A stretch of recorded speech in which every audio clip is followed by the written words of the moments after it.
piece of me? Do I feel lucky? Well, do you, punk? Good morning, Vietnam! I love the smell of napalm in the morning. You're gonna need a bigger boat. I feel the need for speed. I wish I knew how to quit you. Love you never having to say you're sorry. You do. You'll shoot your eye out, kid. I am. What up, film fans? Happy Tuesday, and welcome to episode 307. Episode 308. Welcome to Deadpool and Wolverine. I'm one of your hosts, Juan. I am joined by the cast, the crew, the heroes. Ed, What's up, folks? How y'all doing? Satch, Let's fucking go. First off, Craig. Back like Robert Downey Jr. There you go. oh shit! Let's go. We are live. We're talking Deadpool and Wolverine. It should be a super fun episode. I hope everybody had a great July. This is the last episode of July before we hit A24 month in just a few days. Man, the gang is all here. How's everybody been? Ed, did you have a good week? Oh, it's been a good week. Got my face sunburned out at Hurricane Harbor.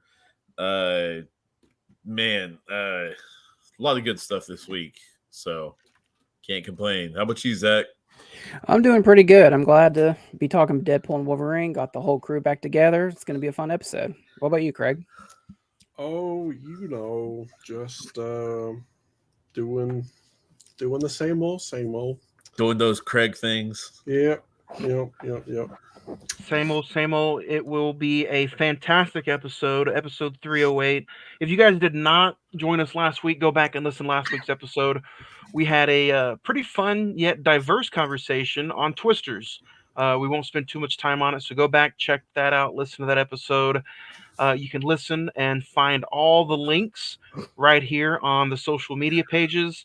Zach, how do they find the social media pages? I don't know if you know, we're all over the socials. We're at facebook.com / the Cine-Men Movie Podcast. The Instagram, also / the Cine-Men Movie Podcast. X, formerly known as Twitter, at Cine-Men405. And of course, email the show at cinemen921@gmail.com. Fun week. And don't forget, this has been a huge week here at the YouTube channel. So if you're watching us live on Facebook or Episdoe Productions YouTube channel, last week we talked all about, like I said, Twisters. We talked about Abigail on Friday the 14th. Yesterday, me and Craig had a fun conversation about the AFC East. So go check that out. Tomorrow, we're checking out a movie called Braid. You can check that out on the Peacock.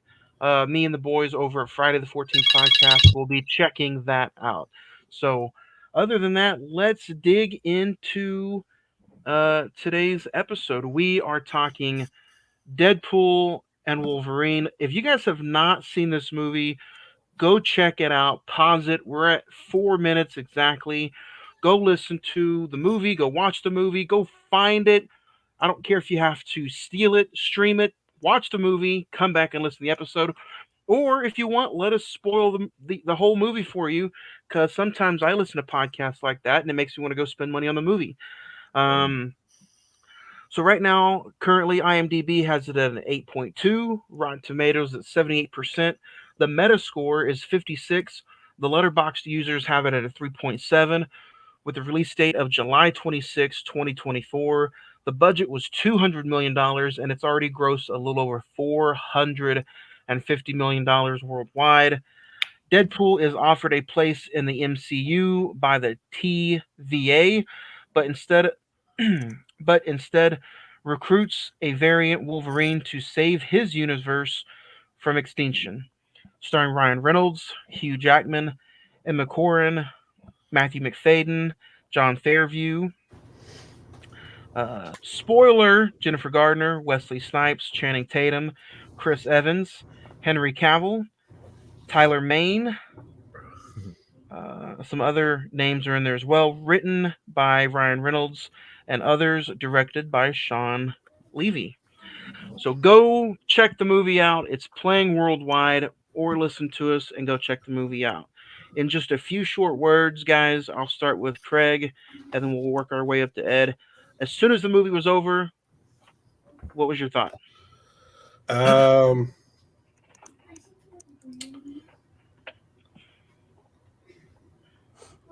Better together. Zach? Let's fucking go. Like I said before. Ed? Stiff socks. Mine would be satisfied, honestly. Like I had high expectations for the movie, and you know what? I was my thirst was quenched.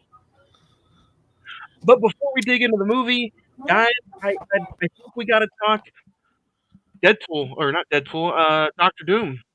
Robert Downey Jr. news that broke earlier. Actually, Saturday night when I was done with Deadpool, that's the first thing I get on social media, and I see Robert Downey Jr. at Comic-Con, who is playing Doctor Doom.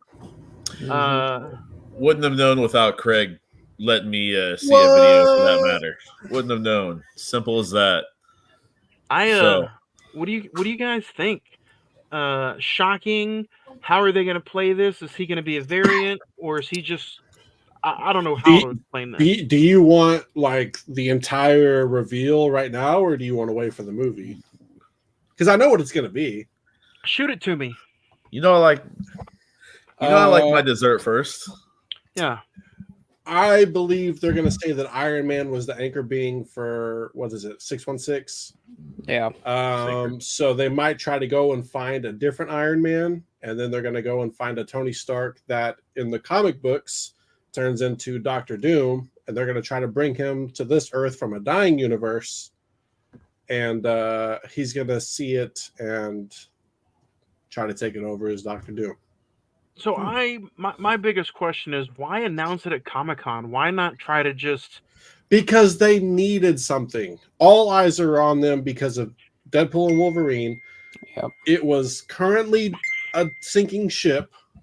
Let's be honest. Deadpool says it multiple times in the movie how he jumped on at a low point in the MCU. It is what it is. They had to pull out all the stops.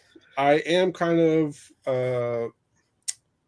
unhappy that they went away from the King Dynasty, because we all just saw that last year and we're all hyped about that. But yeah, hey, I don't think we were really hyped about it, though. We were all Jonathan Majors, though, as King was something we were excited about. He shouldn't have backhanded a bitch. Well, Tyreek Hill shouldn't have either, and look where he's at. That's true. He's 99 overall in Madden. We talked about that yesterday. Jonathan Majors could have been 99 overall in the King Dynasty.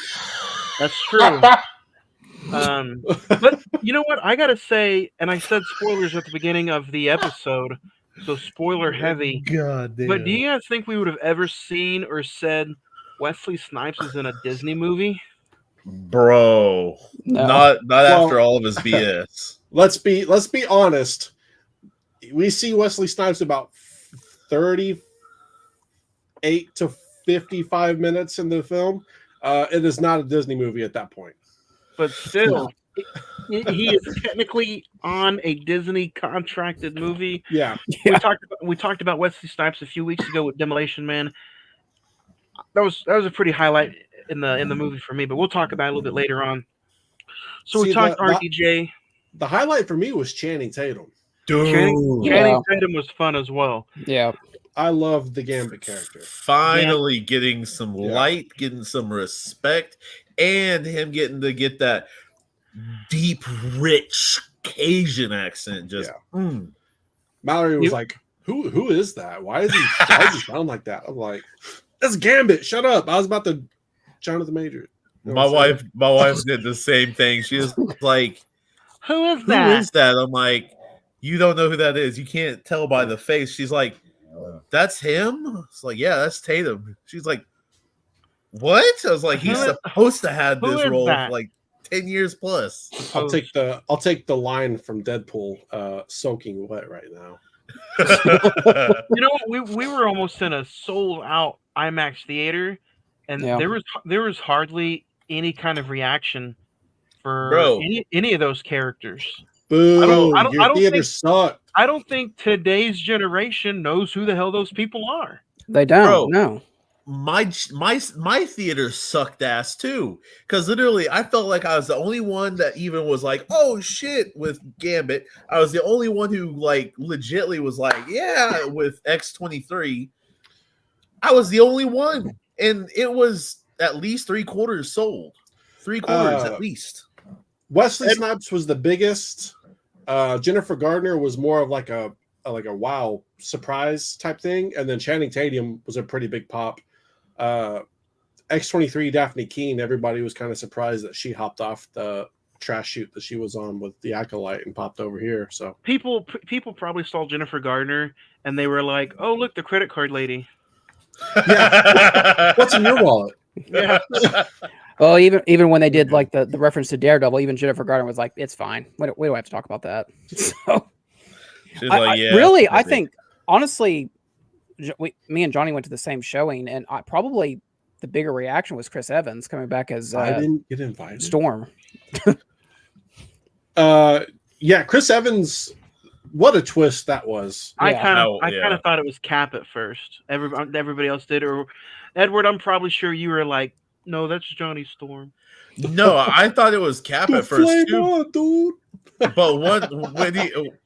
But literally, I was just like, "That's weird with that. Why would he just be covered up? I'm like, no shield, no Well, 'cause nothing." Like, I was thinking more of We like a super nomad type Captain America. Yeah, but we Yeah. also don't know. He could have gotten lost when he went back to do what he did at the end of Endgame. You know, That's not the same Captain. I'll tell you that right now. That's not the same.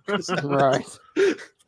and I mean, don't get me wrong, because once he said, "Okay, there's going to be a lot of language," it was just like, Cap. Like, that's the only person that's literally Right. like that. So it's Well, like, okay. And he Turns got around, it's and, like, oh shit. and Deadpool got excited. He's like, he's gonna say it. He's gonna say it. Avengers, and he's like, flame on. And he's like, wait, what? Like, hold up, and I'm like, oh fuck, and my wife was like, the fuck is he talking about? even like they brought the same actor who did Sabretooth, the same actor who did Toad, Pyro, All Juggernaut. from So it's the like, original X-Men. Well, yeah, I mean, the they whole- had Olivia. I believe Olivia Munn was in as what's her face from Apocalypse? Storm. No. No, not Storm. I can't remember her name.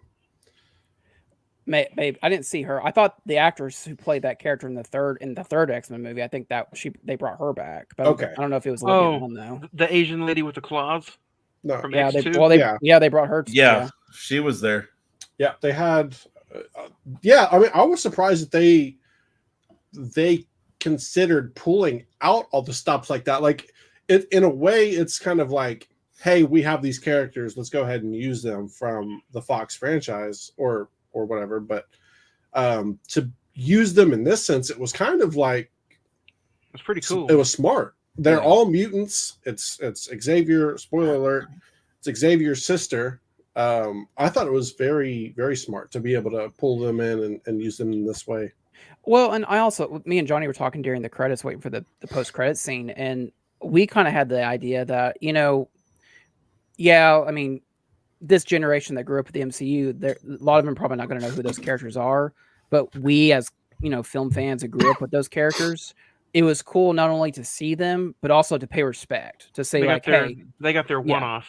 they paid respect to what came before, because if you think about it, if we didn't have those movies, we probably wouldn't have the MCU. I mean, if you really think about it. I was waiting to see Iceman, especially once Pyro was there. I was waiting to see Iceman. I'm not trying to I get was bored waiting to to death. see, What are we doing here? huh? I'm not trying to be bored to death. What are we? Iceman? I thought Iceman?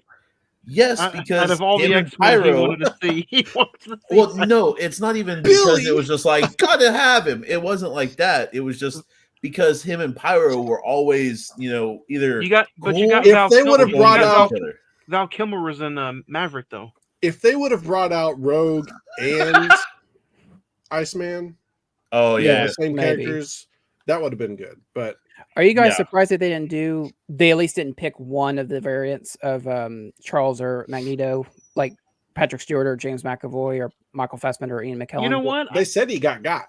So Oh yeah, that's right. they were Yeah, like, I don't- Magneto he got got his skull ripped off. Yeah, or something like that. I kind of don't think this movie really needed an extra big name, though. I was super happy with just seeing Deadpool and Wolverine on the big screen together, and then the small cameos we got, I thought they were enough. Because I feel like if you overdid it, I'm just like, They were placed very well.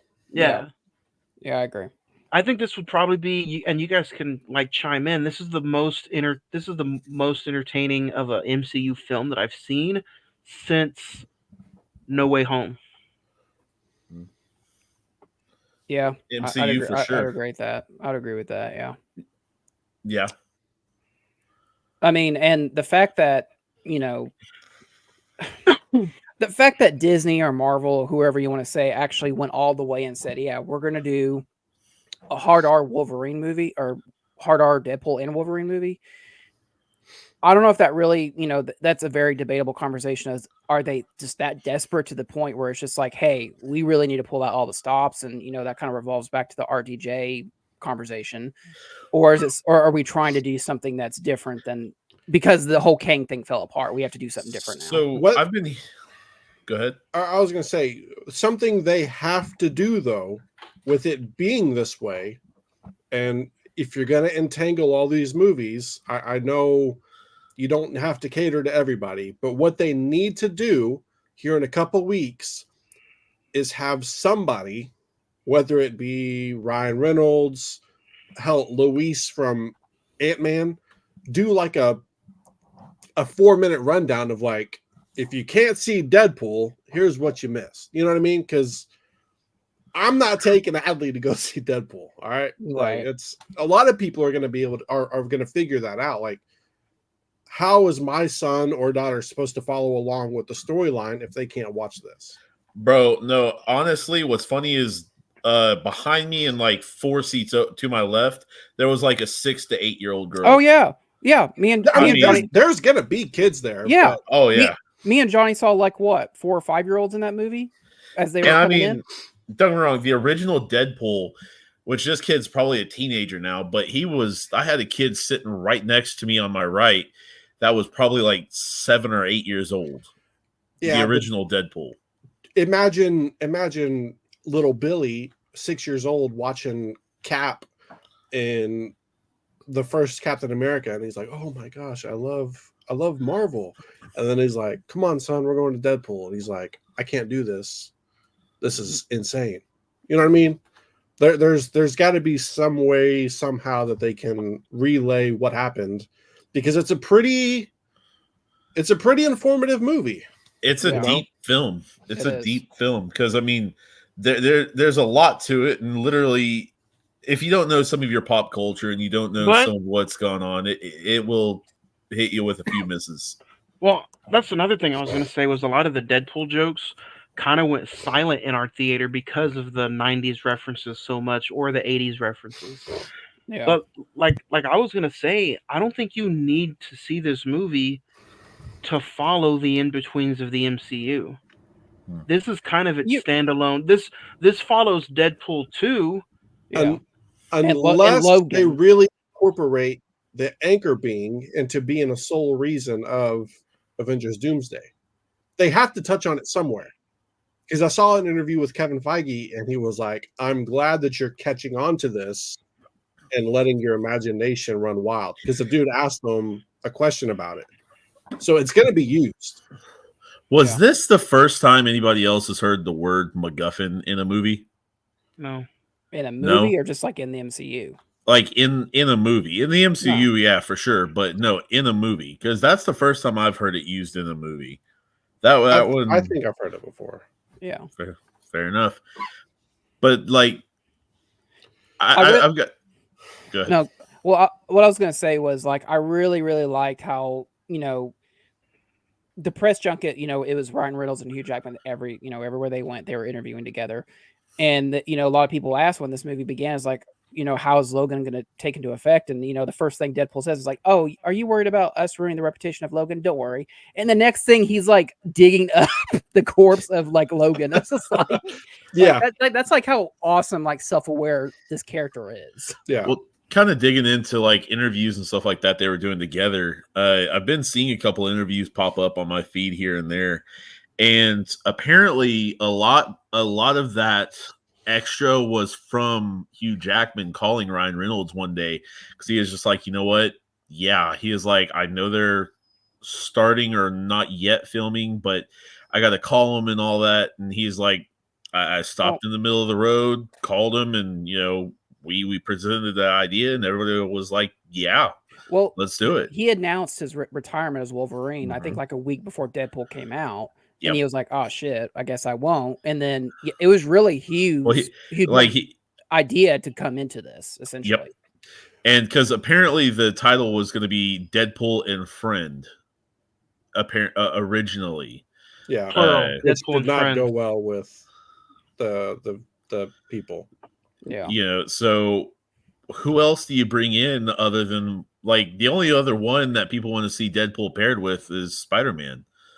Yeah, but I mean, honestly, if you go back and watch the first one, this has all been a seed just being planted all the way ever since the first one. Yeah. The second one even opens up with Wolverine. Yeah. So it was just a matter of time. Whether Disney bought 20th Century Fox or not, Deadpool 3 was going to have Hugh Jackman in it one way or another. Yeah, they probably had to open up their wallets a little bit wider, but right. No, they didn't. I mean, really. A lot of people were like, "Oh, I bet they paid him a lot of money to come back." It's like, no, he did say he wanted to do it because of how, like, Ryan Reynolds cared so much about the characters and the dynamics of everything, and they have such a good friendship that I think, and that the payday was nice, and the joke in the movie was hilarious. Yeah, about how much they had paid him, but. Well, and the joke of like, all right, you're going to be doing this till you're 90 years old, so you better get ready. Yeah. No, that was a running joke, dude. Through the whole movie, yeah.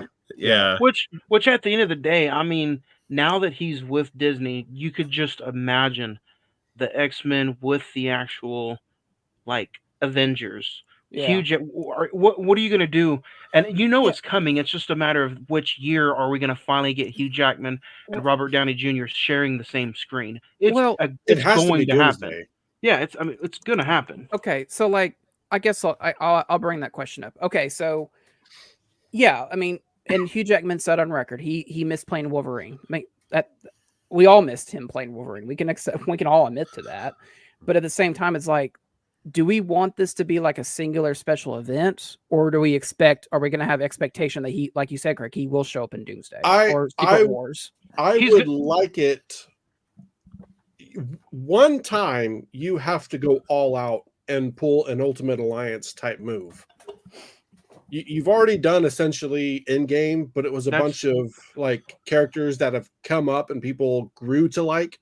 Yeah. But if you throw on screen Wolverine, Cyclops, Storm, Fantastic Four, Spider-Man, Deadpool, Iron Man, or if Iron Man's not there, like the basis of what Marvel, what we grew up in and knew as Marvel. Yeah. People are gonna blow their minds, but they have to do it correctly. It's got to be Secret Wars. Yeah. Well, and I think that's why they brought the Russo brothers back, because they've had so much success with, I think all the Russo brothers movies, if I'm not mistaken, have made $1 billion for Marvel, essentially. Pretty sure on that. Yeah. So, So how many, he went through 7 variants or 6? Of what? Of Wolverine? Yeah. Because, I mean, you got the comically accurate. He went through quite a few. Yeah. Until he found the Wolverine that was the worst one. Yeah. The Henry Cavill cameo. What was the joke of that? Is that because people thought he was going to play Wolverine? Is that the inside joke of that? Henry Cavill? Yeah. Yeah. People were like fan casting him to be like Wolverine. It's been him, Taron Egerton, and then people were saying the guy who played Harry Potter. Daniel Radcliffe. Yeah, that's I heard true. that. Yeah. But dude, he seemed good for the part. Like he for that moment, that was pretty good. That was cool. Somebody did a side by side of Henry Cavill in Deadpool and Mission Impossible, and he does the same mannerisms as he did whenever he was doing like the locking punches, and people blew their mind over that. So after he goes through and starts looking for the different he sees the different variants, I gotta say, I am a huge fan of entering the void. I loved how they had their first fight in the void. I loved how Deadpool referenced it like a Mad Max type feeling. Yeah. The whole Furiosa mentioning was hilarious. The destruction of the 20th Century Fox logo in the back. You know why it's hilarious? Because Mad Max is like, from what I understand, it's like the Australian Star Wars. Yeah, essentially. And so with Hugh Jackman being Furiosa didn't really do that good at the box office, so it's just kind of like a good jab, a double whammy. But yeah, I mean, they probably threw that in the film before. Yeah, it was even so that it's just funny that it stacks like that. That Easter egg of the destroyed 20th Century Fox logo, I died at that. I was like, that was like so perfect. It's like, everything you might know what came before, that doesn't exist anymore. But I like how not only do you have a character, well, it feels like its own character with the Void. Yeah. Not only do you have the introduction of the Void in this movie, but now they can go back, and that can be, if you think of any cameo that you now want in the MCU, they can always go back to the Void if they need to. There's no such thing as we need the, multiverse or anything. That Void is a brilliant idea. Well, I mean, the Void was already introduced in Loki, obviously, but now essentially if you want to pull any of the Loki variants, you can. You want to pull. It's a good way of introducing any X-Men into the MCU because obviously they're saying that 20th Century Fox was not a part of Earth 616, but now by going through the Void, anything is possible. So. Well, and I really thought that, towards the end of the movie where, they're finally into back on the real world, or 166 or whatever you want to call it, they are having so much trouble with Cassandra that I truly thought that we were going to get a Tom Hiddleston cameo. Like they were going to have to get him to like help out. But I think he's technically done as Loki. So, I mean, but like you said, you could just do another Loki variant and just have someone else do the Matt Damon character from the Thor movies. I think that'd be kind of funny. Or the female Loki. I mean, that's true. Sophie. And whether it was CGI or whether they filmed something together, you technically have Thor holding Deadpool. Mm-hmm. Like if he was a damsel in distress. Again, that could be CGI, that could be fake put together. Or what if they actually have already filmed something? We don't know, I was about to say they kept pointing to it too much. Yeah. Well, something's there. And Deadpool keeps referencing like, I get held by Thor. When is this going to happen? Well, no, that's what I'm saying though. They keep pointing to it so much, so something's got to be there. Unless they were trying to divert you from what the ending of the movie was actually going to be. Fair on that. What'd you guys think of the proposal? That long-haired Toronto-looking Deadpool that didn't have the mask on. Gordon Reynolds. Nice pool. And the dog twin. That kind of looked like my deceased grandma. Well, wow. When he's like, all right, put your mask on. He's like, mask. He's like, I'm not doing this. And then he does the whole thing where he looks at the breaking the fourth wall and he looks at the camera and he's like, I can do that too. And then at some points in Deadpool 2, I felt like trying to think of how to phrase this, how aware Deadpool was in Deadpool 2 kind of like threw me off at some points. But how they did it in this movie with just everything, it felt out there. It felt like there was a lot to it, but nothing was too much. It was all just subtle jabs here and there. And it was like, okay, that fits in this moment. Yeah.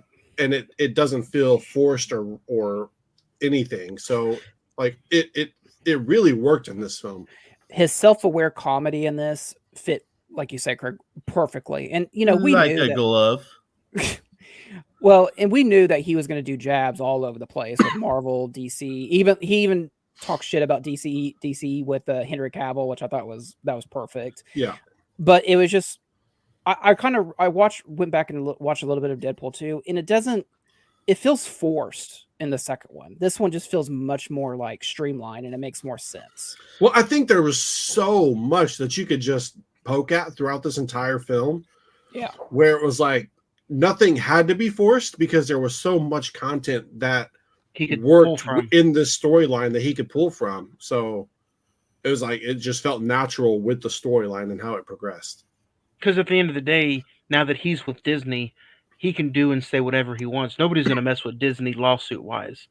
Yeah, And they own so much. Like you said, he could he's got a material of things he can say and do. when the TVA first shows up and he's like, I like you. You have naughty eyes, and he's like, let's take it down there. It's gonna get messy right here. I was just like, dude, this is getting real raunchy, like really quick. And I was like, if this is what's coming, like, I don't know if I'm up for it, but it's just like it kept going. Dude, that opening credit sequence with NSYNC, and he's Perfect. like using Logan's corpse to kill all the TV agents. I was like, this is fucking awesome, and we're in for something special. Like I kind of wonder how much input Blake Lively had, because she's put videos out so far of like she's never been seen more as a millennial who's married to Ryan Reynolds, as well as voicing Lady Deadpool in the movie. So there is that, as well as Matthew McConaughey voicing Cowboy Deadpool. Yeah. Oh wow. Which I didn't even know that until I came back and looked at who else was in the cameos. So okay, I tried to stay away from any and everything beforehand. I really fucking I did. watched the Me first too. trailer and that was it. Me too. No, yeah. I didn't watch a damn thing. I'm on an app. Craig, you'll know about it. It's got a smiley face. Grinder? No. Oh, Tinder? I didn't know you were on that. No, I'm No. not. It's got you a said I smiley would know face. you're on it. Oh. I was on it. Anyways, it showed a pic of a piece of the credits and all that good stuff, and I was just like, well, there goes like 7 different characters. Freaking Johnny, he went on IMDb. I was just looking at the cast to see if any of the prior Deadpool characters were going to show up, and man, he got spoiled to death. It spoiled me, but it wasn't like something I was like, oh my god, the movie's ruined for me. All I saw was Wesley Snipes. He was Jennifer like, "Oh, they're Gardner. gonna have a Capital One commercial in this." That would have been good though. Yeah, honestly. It said the characters that they play, but Yeah, I was like, it didn't spoil me. but going back to the NSYNC opening, I agree with you, Zach. Seeing that, you almost knew that the movie had like a certain feel to it, and it wasn't going to be just some. It almost is kind of like a thrown together mess, but it's very well done. In the mess, they created a beautiful mess. Yeah. But yeah, Beautiful you're watching chaos. that opening scene, and I was sitting there thinking, like, I can't think of another opening scene That's better. that's been this solid. Mm-mm. And I mean, of course, that wasn't Ryan Reynolds dancing, but I think the closest opening scene might be Guardians when Groot's dancing. But even then, like it was like cute, funny, went well with the movie. But this one was just like flat out like you were laughing hysterically in the theater. At the word "go." Wouldn't that have been pretty funny? I when all the Deadpools came out, I was waiting for the Wolverine Origins Deadpool to kind of just hang out and be hanging out right there. It'd be funny if like he was the first one to die. Like Wolverine was like, I don't like that one. that one gives me the heebie-jeebies. Like the fuck. Of dying, the proposal Deadpool of his death was hysterical. Yes, bro, he's and like, he was like, the only one that couldn't regen and nothing. Oh, yeah. man. He was like, just regenerate. He's like, regenerate, just blood pouring out. He's like, You can't regenerate. And then he takes them back across, holds them, and then. But as soon as I saw the gold guns and the interaction that Deadpool had with them, I was like, "There's going to be a way that he completely gets just those guns, disregards of his body and gets those guns." Yeah. But then when he's done with them, he just throws them away anyway. No, Literally. You know what was fun about man? This movie There was was so much. Yeah, this movie was so much fun, but it would not have worked. Hugh Jackman to me stole the movie just as much as Ryan Reynolds did. Yeah. Oh, for sure. The scene that they're fighting inside the car. Oh and my God. It's just so, even though they're fighting, it's so much of a reference of them like fucking in the car. Yes. And then Wolverine wakes up and Deadpool's like wrapped up with the seatbelt. Yeah.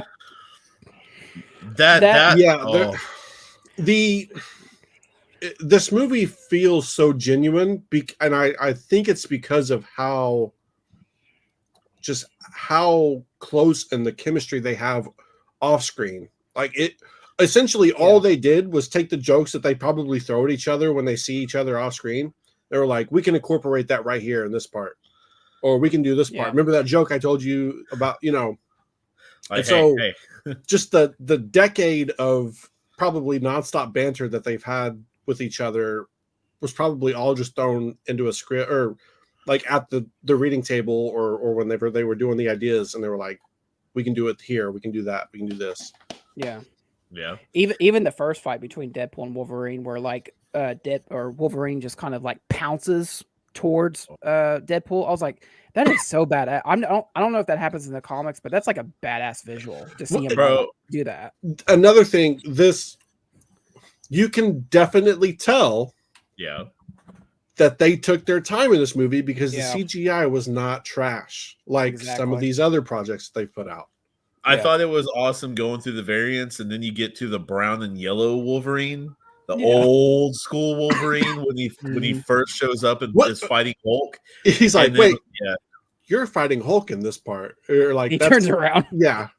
Like it blows my mind on how a ton of people probably didn't get that. And it's just like, man. Well, they even do the Old Man Logan, which is essentially the basis for Logan the movie. Yeah. And I was like, dude, what was the one where he's like crucified on the X? Is that like an apocalypse Wolverine? Oh, you want to go there, Zach? I didn't. That was like the one I didn't really catch. So. I was like, all right, this is what is this? There was a ceremony of the Olympics? No, I'm just kidding. Yeah, ton of blood and skulls and all that good stuff under him, and there was a lot of good stuff in this. I know he kept calling himself this, but I think it was just a reference to is he, like the MCU Jesus?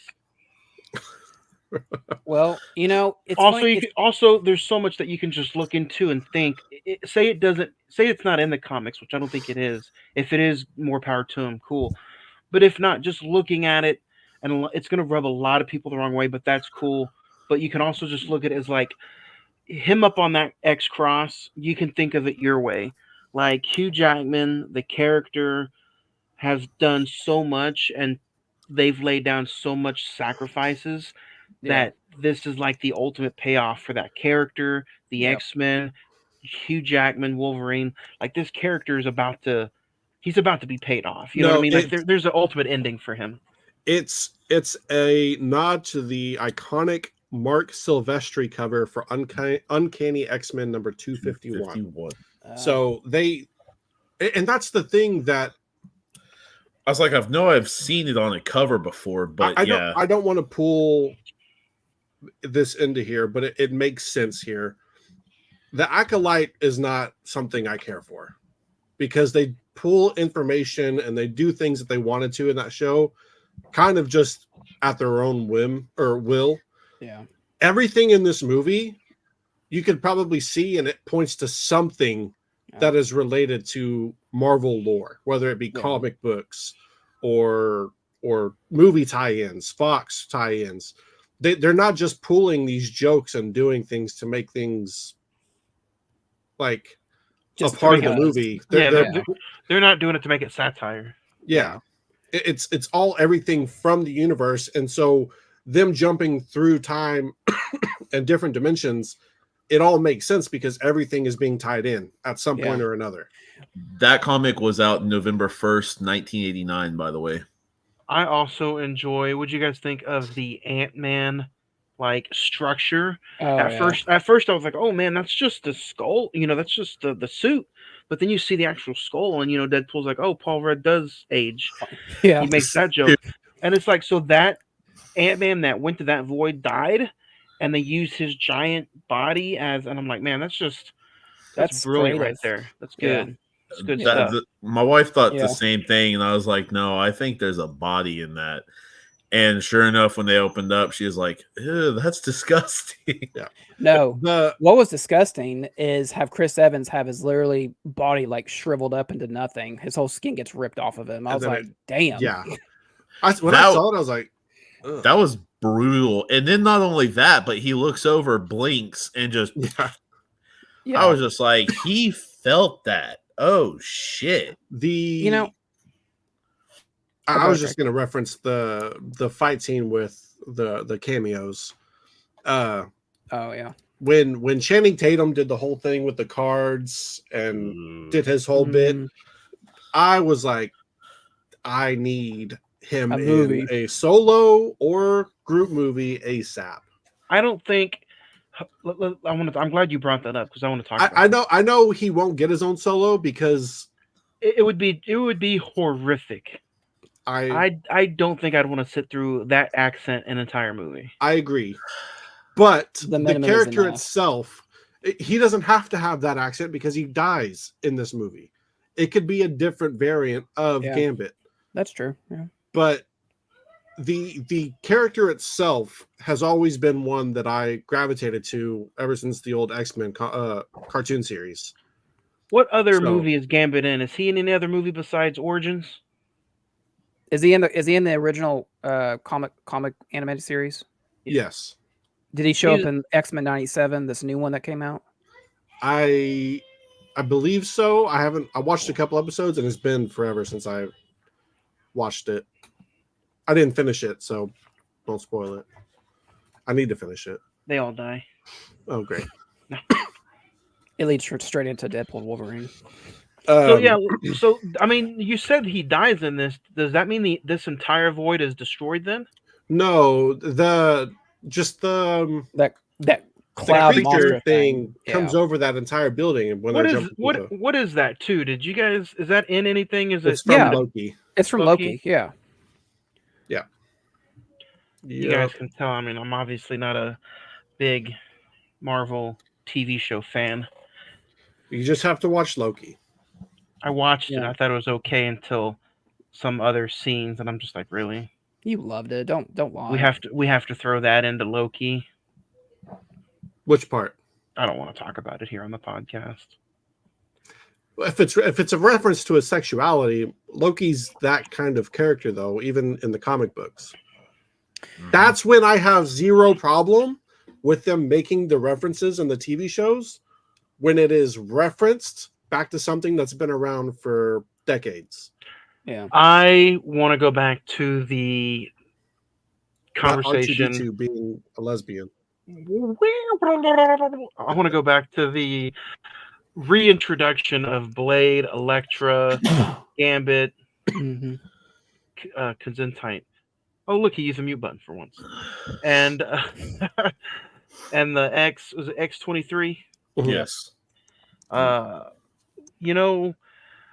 Wolverine, Hugh Jackman drinking up the liquor. Now he don't have to do the rubbing alcohol. I thought that was pretty fun. What'd you guys think of Blade saying there's only been one Blade and there ever will be just one Blade? I was curious if they were trying to say that because I mean the script and everything has been redone for Blade a numerous amount of times.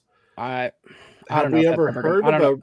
If that's ever gonna come out. I've heard Wesley Snipes has cameos in the new Blade movie. Now, whether they're cameos or he straight up is Blade, and Mahershala Ali is just a variant or something else, I'm not sure.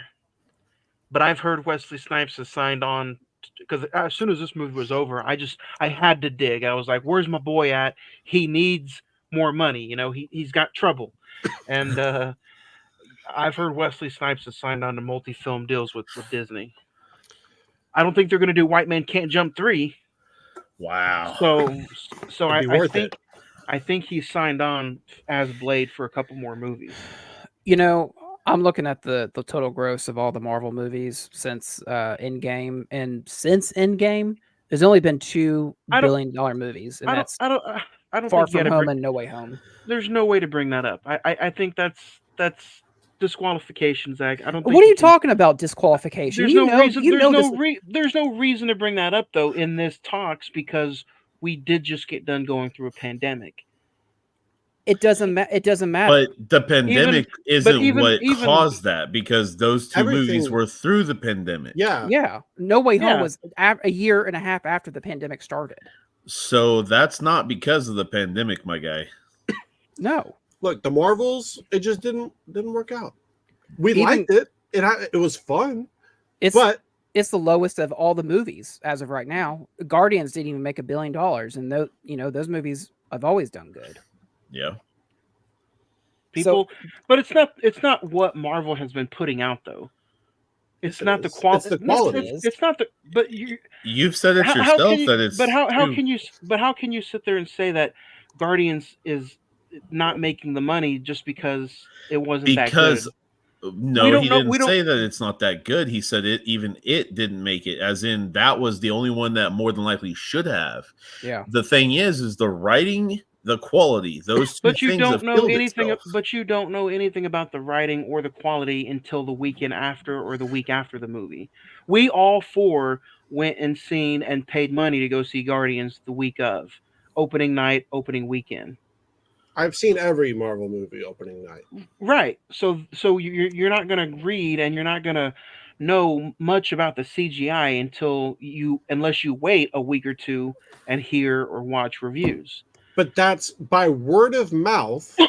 People are able to say that movie sucked. yeah.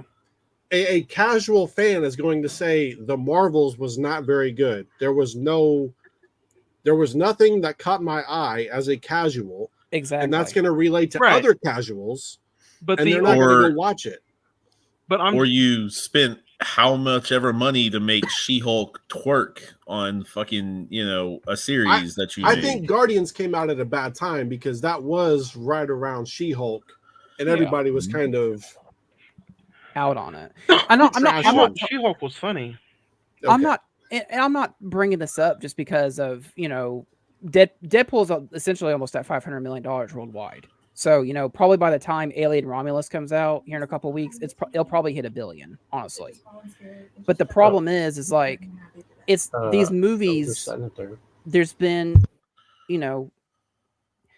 a gradual decline since Endgame, whether you want to admit it or not. Each one, with the exception of maybe No Way Home or whatever, each film is just like, there's not that magic, or Because it wasn't that good. Even No Way Home without its cameos is and I mean that's It is subpar. I believe I agree. It's a great movie, but it's still subpar to what everything was pre Endgame.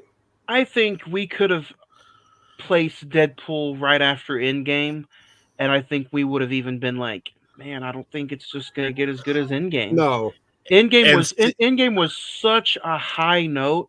it was The next 3 or 4 movies that would have came out are not set to be doomed, but just aren't going to feel as important as Endgame. when you come out and all Disney was doing was putting out movies. They didn't care how it tied in. They didn't care Exactly. anything. Everything to Endgame had a purpose, except for even Iron Man had a purpose because the end scenes had something related towards the next step. And you wanted to know what it was, and that was like a 5 to 8 year plan, basically. And it kept on moving from that. What has killed the curiosity of casual fans with Marvel is you have an end scene with Black Widow, and it hasn't been touched on in 3 years. You have an end scene with you have to watch this TV show. You have to watch this TV show just to Right. just get a sliver of what the next movie is about. And then you watch that next movie, and then it has nothing to do with anything that's going on. Well, then but that's your fault as a casual fan, because I didn't watch any of the TV shows, and I even though I think, now don't get me wrong, I'm not backing up Marvel at all. I think the movies suck. I thought Quantumania sucked. I thought But- Eternals sucked. That's what I'm saying. That's the reason that movies aren't making $1 billion, is because there is no gradual growth to what's next. You're pushing these things that aren't connecting as well as they used to. There's And zero that- connections amongst them. Quantumania peak. now is a useless movie. It has nothing to do with what's coming next. Literally, like everything that we built up for Kang is now. Yeah, it's but gone. that's not Marvel's fault. Yes, it is. That's what happened with Jennifer or Jonathan Majors. How is it not Marvel's fault? What do you Yeah, want I mean- them to do? You've been building for an Avengers film, essentially building for 5 years. It was supposed to come out in 2025, or Mhm. 2025. And then all of a sudden, just because one actor can't do it, you're like, you know what? We're going to scrap this, and we're going to go with something completely different. They still It's could have a- stayed it's- on the Kang Dynasty. Right, Yeah. but it's a smart reset button, because remember, after Kang Dynasty, Because they had no direction. the Avengers logo was like green. It was still Secret Wars, but a lot of people thought Doctor Doom would be after Kang or still involved somehow. I think the whole Jonathan Majors issue just let them hit that button super easy. Let's do a hard reset. Let's pass Kane and move him somewhere else, and let's just go straight into But that's what we're Doctor Doom. saying. The reason these Marvel films aren't making $1 billion is because they had no reason or no direction. And for them to hit the reset button as easy as they did simply shows us with our own eyes that they were putting out these movies Pretty I think we clearly. directionless also- for 4 years. I think we also, like I said, just after Endgame, we also were just wanting a lot more of who's next. Okay, Thanos is gone. What's next? Give me more. Yeah. Who's next right away, instead of just Well, long-term and that's story fine. building. You That's know what I mean? fine. But they put pieces out there Yeah. and nothing connected. That's the Yeah. issue. Well, and I agree with you, Craig. I mean, that the whole Jonathan Majors thing, yeah, I get it. That's completely out of Marvel's hands. Yeah. But they could have easily just recasted the character. It's just, if you're going to do the time thing, the multiverse, just get a different Just- actor to play Kang. RDJ as Kang. Yeah. He's already done it in Tropic Thunder. Oh my How do we know that? I mean, how do we not know that Kang may not be used again? Well, He still may be. Just because it's not announced, or just because nothing has been said since, doesn't mean he still may not be used. they called on the one man that they know will bring people to the box office. Yep. Regardless of what's been built up or what's been put out. They know if they throw out what movie's next. I don't even know. I don't think. I don't. But I honestly yeah, also oh. don't think. Captain America Brave New World is next February. And let's be honest. That movie looks like it's a joke too. Harrison Ford's the Red Hulk. Yeah. It's just a coked Anthony up. Mackie as Captain America. You said it, not Easy, us, but yeah. anyway.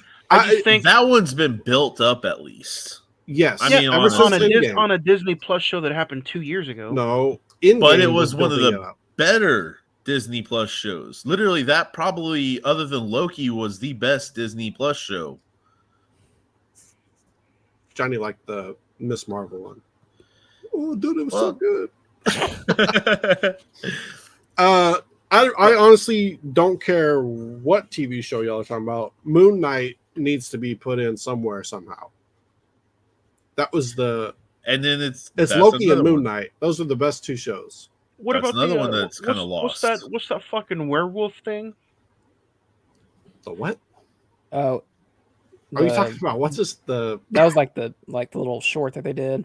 Yeah, the werewolf Marvel thing. But yeah, they hit the reset. But to Zach's point, hitting the reset clearly shows that they had zero direction of what they were doing. And so, yes, Jonathan Majors may have had his incident, and it was super easy for them to reset. And that's go in there. Oh, go in there. Werewolf by Night. But that's it. The reset came easy to them because they knew that they were at a point where they had zero direction. That's why it was easy to them. That's why these movies haven't been making $1 billion. Something else I want to touch on before we move on to favorite scenes. Something else I thought really worked in this movie was the drama. You know, just Wolverine dealing with his like failure as like the worst Wolverine in the multiverse. When like Cassandra's in his mind is just like, yeah, you failed, you sucked. This is the consequences you have to deal with. I thought Hugh Jackman played it really, really well with that. I thought they were going to bring the blip into that, and I thought Hugh Jackman would have like saw all the X-Men like disappear, and then he sees humans and he blames humans, and then he goes out there and just starts killing humans, and he's the bad guy. Well, I thought somehow they were going to use that into play. Well, I thought that's how they were going to get Deadpool in the MCU was the blip. Like that's how he gets transferred over to the MCU universe. The way she read minds was Interesting. It's like Chris Angel. I loved I love the fingering. Yeah. It was phenomenal. I'm sure you did. She did. The way she was pulling the dude though, like it was like it made you cringe. So dude, I think Cassandra Nova is probably one of the better villains we've had in a while. Yeah, she could have fingered me anytime. Jeez. All right, like that's a Deadpool line, all right? Yeah. But I agree with you. I do feel like they could have done a bit more with her. Yeah, I would agree. There wasn't really a big finale fight with her. It was more of just a struggle. I did like the sentimental value of like, I bet if Charles knew you existed, he would have torn this world apart searching for you. Yeah. Yeah. It made me kind of tear up. Yeah, that was a good line. Because we all know Sir Charles. Once that bald bastard knows, he'll do anything. I just kept thinking of little Sir Patrick Stewart. Well, speaking of tearing up too, I don't know about you guys, but the Green Day post-credit scene of 20th Century Fox. Oh yeah, that was cool. Phenomenal. That was good. I wish it would have went on a little bit longer. But you know, kind of like a one-night stand. It was short, sweet, light a cigarette at the end of it. It was perfect. Well, again, when they were just paying homage to what came before, and I thought that was a really nice, like, they're not just completely throwing away what has been. Yeah. So, if you guys could pick one MCU or not MCU, one more 20th Century Fox for them to bring in big name wise like Hugh Jackman, who would you want them to bring? Just one. Big name MCU or 20th Century Fox. Yeah. I thought the original Reed Richards was a good Fantastic Four. I think that cast as a whole was good. Have you guys, speaking of Fantastic Four, have you guys seen the leaked trailer for teaser? that? Yes, yeah. It looks phenomenal. It looks cool. Yeah. If I had to pick somebody, honestly, I would want Halle Berry to come back somehow, some way, as Storm. Yeah. Okay, yeah, that'd be cool. Yeah. I think what's his name that plays Cyclops? I think he was a really good Cyclops. James Marsden. Yeah. Yeah. He brings Sonic along with him. Yep. Yeah. Thought that was good. Yeah. You're gonna say Iceman, so it's okay. You don't have to answer. Yeah, I mean, Sean Ashmore wasn't bad, dude. No, he had the little ice rose. I mean, Halle Berry, great. You know, James Marsden, great. Ooh, give me Jean Grey. Ooh. Oh, yeah. I don't know, man. Honestly, I think it would be awesome to have probably Anna Paquin. I mean, honestly, that's right. I think she would have been I'm not going to say this in a negative way. I think she would have been a cheap cameo, and I think she would have been a good cameo. Yeah, but I don't know what she would have fit. She could have fit as taking Cassandra Nova's powers. Oh yeah, that's Marvel. true. What are we doing here? I'm cheap, brother. I know. Well, I know where Anna Paquin could fit in.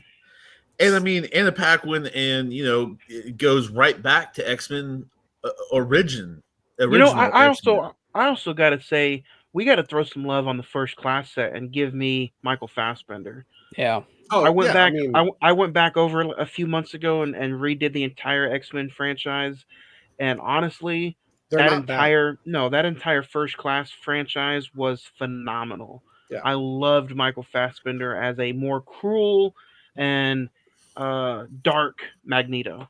Yeah. Unforgiving. Or Yeah. if you bring in maybe Mystique, that would have been a pretty cool cameo. Whether and Jennifer that's the Lawrence thing. one? The That's original. the thing. You Either way, you can paint anybody blue. It doesn't have to be any one of them. that's true. But at the same time, either way, because Like Paul Giamatti. There you go,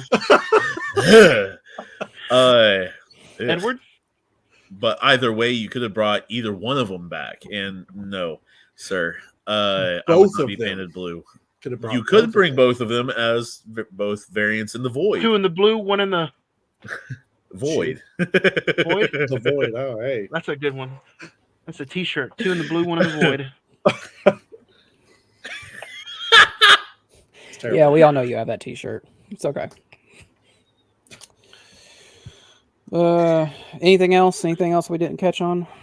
I mean, did you get to see, because they shown a close up of it when he was going in for his Avengers interview, the close up of the mask being placed ever so slightly in front of Spider-Man, and the Spider-Man and Tony Stark picture, because still nobody knows who Peter Parker is anymore. Oh my god!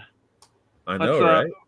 Edward brings up the Spider-Man mask. We should all be talking about the Wolverine mask that finally got put on. Oh, no, it was the Iron Man mask that was there. The shield, the face. It was in front of the part of, with Happy. Yes. Was hilarious. Yeah. He's like, weren't you the driver? John Fairview is just as important, if not more, than Robert Downey Jr. 100%. Yeah. He compliments him perfectly. Oh, he's been there since the beginning. He's also directed since before the beginning, bro. A few movies. Well, if we're doing that, Johnny, he is essentially the reason why RDJ even had a shot at auditioning. So, correct. Jon Favreau is the MCU. He is. Yep. He should be Dr. Doom. He's the MCU Jesus. I swear to God, be one of the biggest things right there. He buffs up a little bit, is Dr. Doom, and it's just like Dr. Doom has been sitting there. Hold on. Jon Favreau's pretty solid, dude. He's a pretty buff man. Underneath those suits, have you seen him in Couples Retreat? He's almost Couples Retreat. No. When he puts his shirt over his head and gets the lotion Johnny can't even go back and watch that part on the DVD. Jesus Christ. It's so scratched. John, I'm just saying, Jon Fairview, there might be a little man crush right there, okay? Favreau. Favor. Talking about a movie that made like $2 at the box office. Okay. Watch your That's mouth. when tickets were 50 cents too. Right. Yeah. Watch your mouth. They gave change to people to go watch it. One of the greatest actors in the MCU, and you're just trying to trash on him. I'm not trying to trash on him. You're fucking referencing the movie that maybe 5 people's ever seen. Yeah. I've not even seen it. Let's make a poll on Facebook, and people are going to be like, Couples Retreat. The fuck is that? Yeah, we should. What is this? It's a pretty good movie that y'all need to go check Is this a new M. Night Shyamalan movie? It also has Vince Vaughn in it. Who doesn't love some tall ass Vince Vaughn? Anyways, Vince Vaughn could have been a good. Let's talk about it real quick. The Wolverine, the Wolverine helmet that finally got put to use. Yep.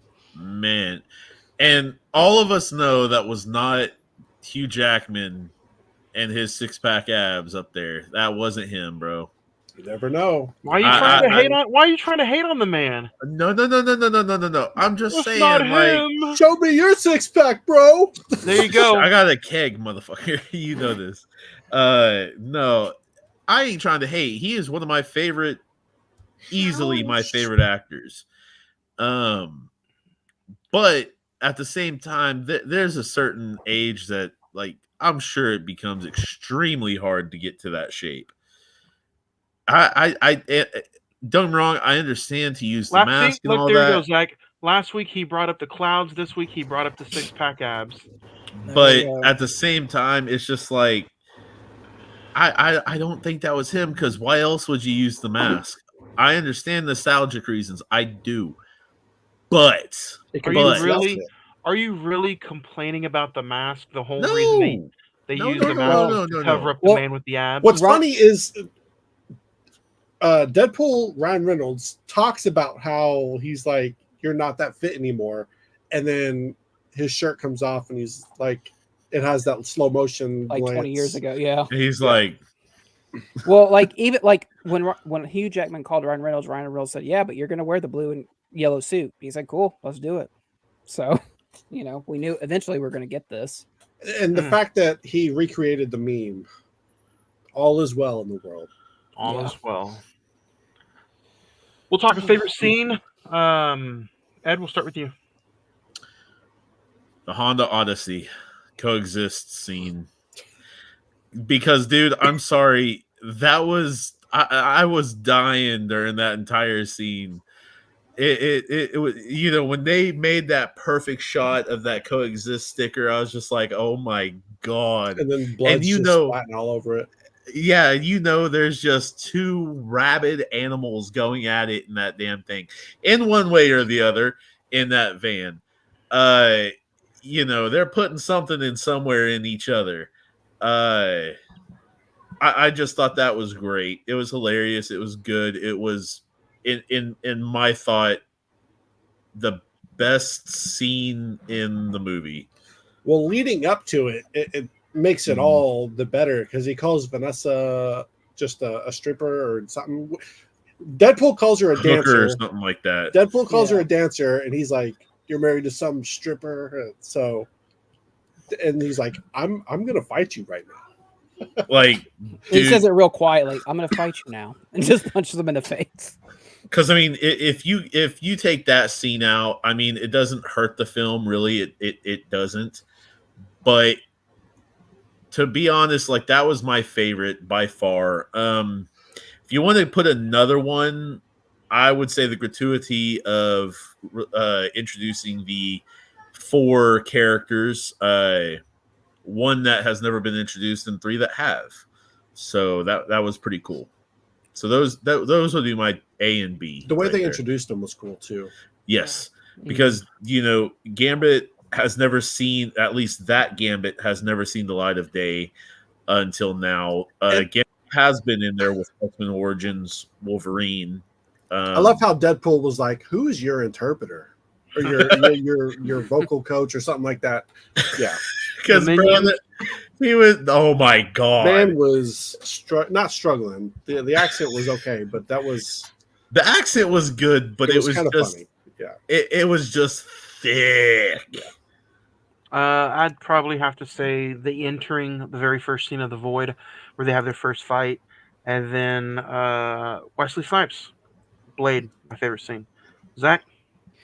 The opening credits with the NSYNC dance number, the first fight between Deadpool and Wolverine, and yeah, that's probably end of the van fight. I mean, I can't. That's just comic gold right there. Craig?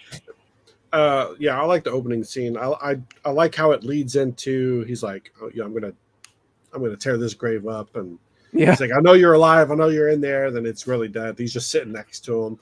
Just the whole lead up to it, I thought it was one of the best, if not the best, opening in all of MCU. Star rating 1 out of 5. If you guys have not seen this, go check it out. We spoiled the shit out of it for you. Let us know your star rating. Send us some emails, and we'll read them next week when we go to Civil War. Right off the bat, I won't spend too much time on it. I'll go to 4.5. One of my favorite movies of the year. It's not the best that I've seen, but I absolutely had so much fun with this. Loved it. 4.5 out of 5. Craig? Yeah, I'm gonna go I'm gonna go 4.25 to make it a 9.5. There you go. So I thought it was really good. I enjoyed it. It was a breath of fresh air to just go in and get some laughs in. So Yeah. Ed? Full on 5, man. I can get hate. I don't give a shit. That's cool. Wolverine, favorite character. Deadpool is easily second favorite character. Not just in this movie, but since I've been in the comics for years. Plain and simple, the union of the two, like Deadpool in the movie said, I've been waiting for this for years. So, Zach, finish us off. It's your last star rating until October, my friend. you cannot say finish us off while referring to a Deadpool movie. All right, let's just get that out of the way. Yeah, you know he set that up exactly. give us the climax. I'm agree with you, Ed. It's a 5. It's one of my favorite movies of the year so far. I said at the end, talking to Johnny, I absolutely loved it. It was everything I wanted and more. And you know what? It's so cool to go to a Marvel movie and be like, that was fun. It's not like I don't have to sit here and be like, oh, okay, what's next? I just had a fun time. I laughed. Cool cameos. Everything Ryan Reynolds and Hugh Jackman wanted us to be, we got it. So yeah. So It much had fun. depth, it had shallow, it had fight, it had gore, it had what the fuck, it had shit. It had girth. Bro. It was stacked. Did you guys catch the Stan Lee cameo on the side of the bus when they're fighting the Deadpool variants? Yeah, it's like an insurance promo, and Stan Lee's right there. So that's cool. They're still doing that in some way. I think Craig nailed. I think Craig nailed it a few years ago when we talked. I think Deadpool should just be the cameo for every Marvel movie now that Stan Lee is gone. Yeah, I've thought about that. I did say this. And I did my homework. I did my homework. Craig may have got this into fruition now. I kind of knew a certain somebody was joining us today, and I wanted to leave it a surprise for you guys. Oh, so that was the cameo? That's me. I'm Deadpool. No. There you go. I'm back. So, one night only. But yeah, technically, I mean, everything kind of looks a little different after today's episode. But other than that, I wanted to do Twisters, but I wasn't able to go see it. Have you seen it yet? Dude, I dream of Glim Powell in my sleep. Yeah. I fucking knew he did. I fucking knew he did. You have a cowboy hat behind you somewhere, don't you? Call me Jake Gyllenhaal, all right? Hey, that's a good movie. It's coming back to the 4DX theater, so here's your chance. What? Brokeback or Brokeback Mountain? That's gonna be a bumpy ride right there. Hold on, I just want to You would go see it. You would go see it. Let me turn the water off. But Brokeback Mountain, what's spraying in my face if it's a 4DX movie? I was talking about Twisters, What but does if you that want it to smell be like? Brokeback Mountain, but hey. All go right ahead. right. Fucking bumpy to the Speaking max. of If getting you see sprayed, it, Jason. No, I was kidding. speaking of getting sprayed on our face, Craig, that was yesterday. Go back and listen to that episode. We had such a fun episode talking about the AFC East. Next week, guys, it's August. It's the year 2024. A24 month begins next Tuesday, August the 6th. We talk Civil War, one of the latest A24 movies of the year. It's on HBO Max. Go check it out. That's what me and Edward will be discussing next week on an all-new episode of the Cine-Men movie podcast. Until then, guys, go see Deadpool. Go check it out. Fun episode. Until then, next week, A24 month, August, we're coming for you. Let the heat begin next week on an all-new episode of the Cine-Men movie podcast.